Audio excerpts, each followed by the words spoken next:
Greetings, Eric Heyman here with the Joy of Homesteading. I'm going to show you what I've been doing to move these sheep every day, and then just talk about my timeless perimeter fence, my high tensile fence. So these sheep, these guys are excited to get some fresh grass today.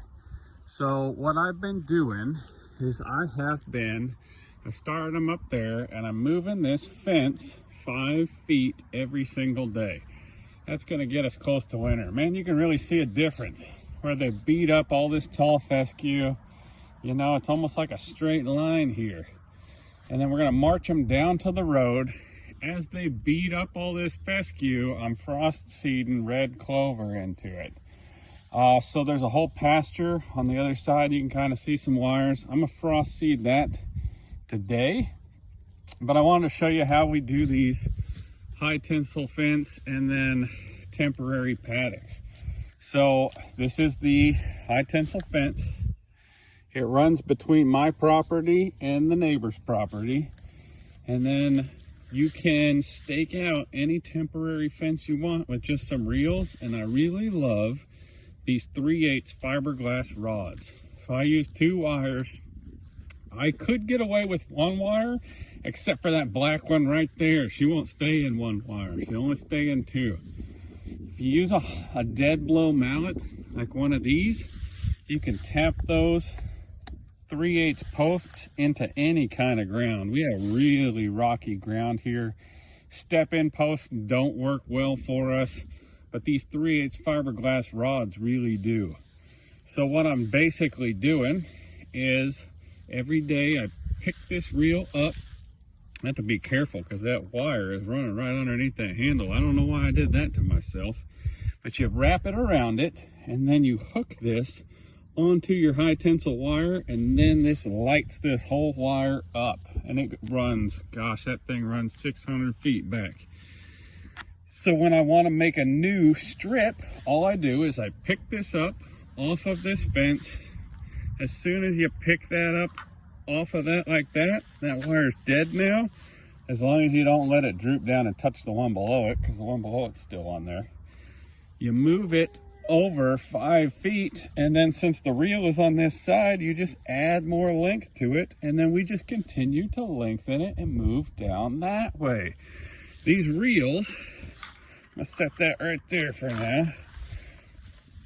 These reels have to be on a post, so they're really heavy. You couldn't just hang one on this wire, and then if you did, like, it would slide back and forth so your fence wouldn't stay tensioned. So if you move it 5 feet, say I come over to this next group and I come right here, I'll put a stake like right by my foot, and then I'll just angle it right towards that post. I come over 5 feet again, I angle it towards that post, so there's always a little strip right here that didn't get grazed. And then once I get close to this post over here, then I will start angling it this direction, and my reel always goes on my post. So I'm kind of going through a dip here, so these posts are really kind of close together here. I think I did these probably 15 feet apart, but on the top side where it's flat, they're 30 feet apart. So in your 5-foot moves, I do, 3 to that post and 3 to this post. The wires on here, there's a line on the bottom of your timeless fence posts. I put these in here because I was nervous that it might try and pull these up, but it didn't. There's a line on the bottom of these timeless fence posts that tells you how deep to put them. So once you hit that line, you stop driving them in the ground. And it just takes a regular T-post driver. I put them in the second hole, skipped a hole, second hole, skipped a hole, second hole, skipped a hole, second hole, skipped 2 holes, and then I put my last one right there. The top wire is roughly, I think it's like right at 38 or 40 inches. These guys aren't going to go through that, and the neighbor's dogs aren't going to go through that. That's a hot fence. That sucker's 9,000 volts. You don't want to touch it. But I will get the next paddock set up. These guys are super excited to eat some fresh grass. Basically, I'll drive all my posts, and then I move the top wire over and then I do the second wire and pull all the rest of my posts. You can lay out multiple paddocks for multiple days, and you kind of know where you're going to end up by the time you get down to the road as to what date it's going to be. But I should be down at the road by the end of March. All right, so I always have a pile of posts, and I just leave them right here next to where I'm working. I leave that hammer here all the time, and I have staked out the next paddock.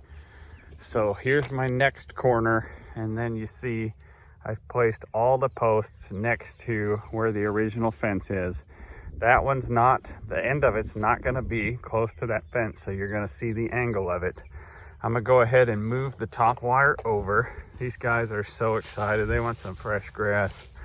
I'm gonna move that top wire over. I can't really do that with holding the phone, so I'll show you getting that top wire moved over, and then I will show you getting the bottom wire moved over.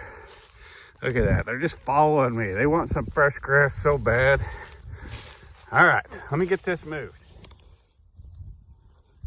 So I take both my reels off the post. I've set them on the ground.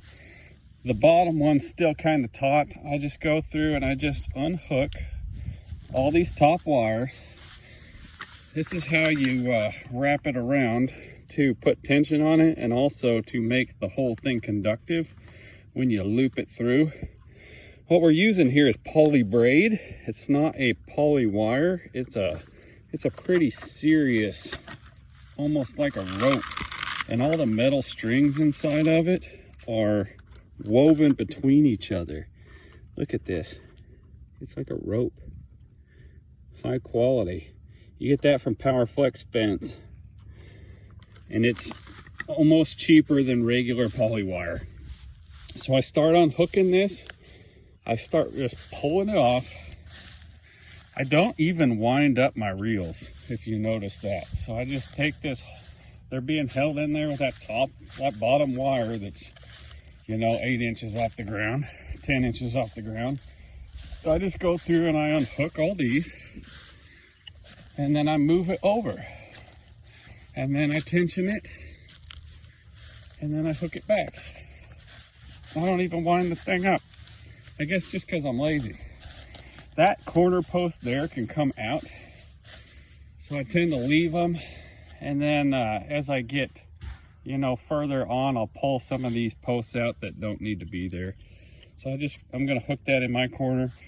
You can adjust these later, so even once it's hot, you can move those up and down. So I just get it hooked to get myself started. There's an insulator I'm gonna lose. Must have fell off a post. So you can see now, I'm starting to hook this and get my next pin built. There's where they are. And I'm going down here and I'm hooking all of these. I try to put them on the outside. I'm not sure why I do that, but I do. The sheep don't seem to notice that I'm touching the wire. They don't seem to care that I'm touching the wire. He's really wanting some. I try not to ever step over one of these fences while the sheep are looking.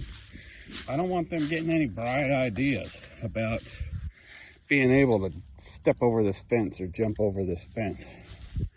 So I tend to never step over one when they're watching. All right, now you'll see as I start to move this other one that they are going to get excited. So I'm just going to kind of scoot that reel over. Nothing's hot.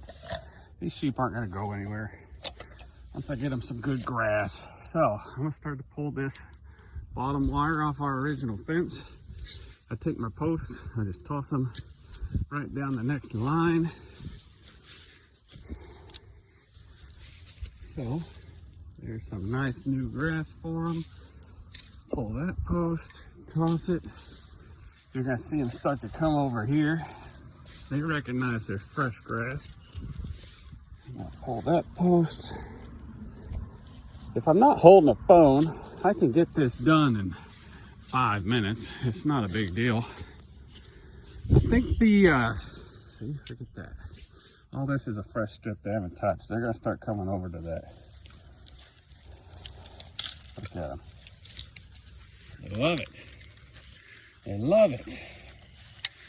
They could go under that wire. It's pretty tall, but they're not gonna. They're so excited.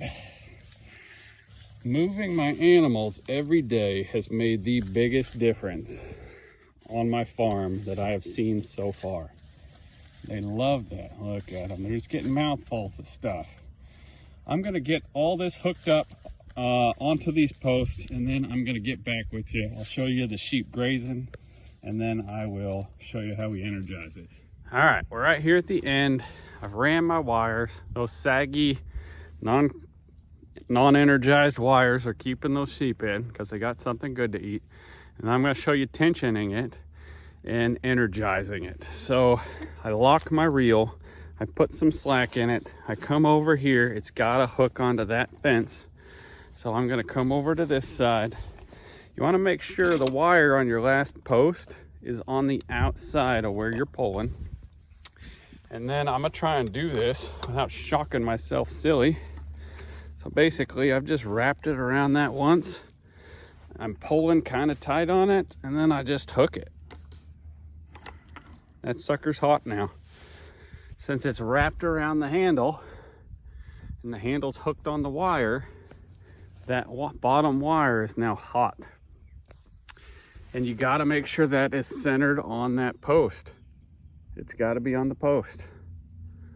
And then you do the same thing for your top. That's all there is to it. See how there's an angle from that post back to that post? So it doesn't matter if your timeless fence post is 30 feet apart. You can just angle back to it. That's not a problem. You know, it's not an issue. It's a good looking fence. It works great. It's completely non-conductive. And that's how we rotate our sheep through. I'll get this second wire put on, and then I'll show you just the sheep grazing. All right, there we are. So both reels are hooked up. Both wires are now tensioned. And then, you know, you can come through in here and you can adjust these. You just push them up and down if you wanted to change the height of them once they were already installed. And that's all there is to it. So permanent high tensile fencing is a great way, cheap way to keep your animals on your homestead. And it's a fantastic tool to get you started in rotational grazing. You don't need any fencing inside your property because that's going to mess you up.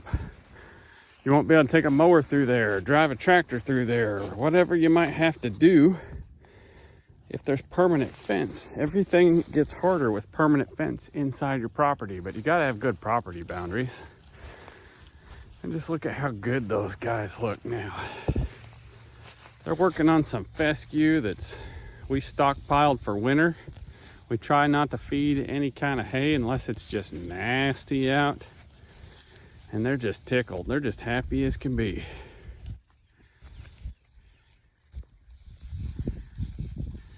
She ended up having a miscarriage, so she's got some nasty stuff by her tail. I bet that'll clean up within a couple weeks maybe. Everybody else looks like they're doing good. I think that they should start lambing middle to end of March. You know, right when the grass starts growing good. You don't want to have lambs when it's in the winter time, when it's terrible outside. Anyways, I hope you learned something. I hope that I can help you on your homesteads. If you like this kind of thing, hit that subscribe button, and we just want to help you paint a picture of what an abundant, successful homestead could look like. So thanks for watching.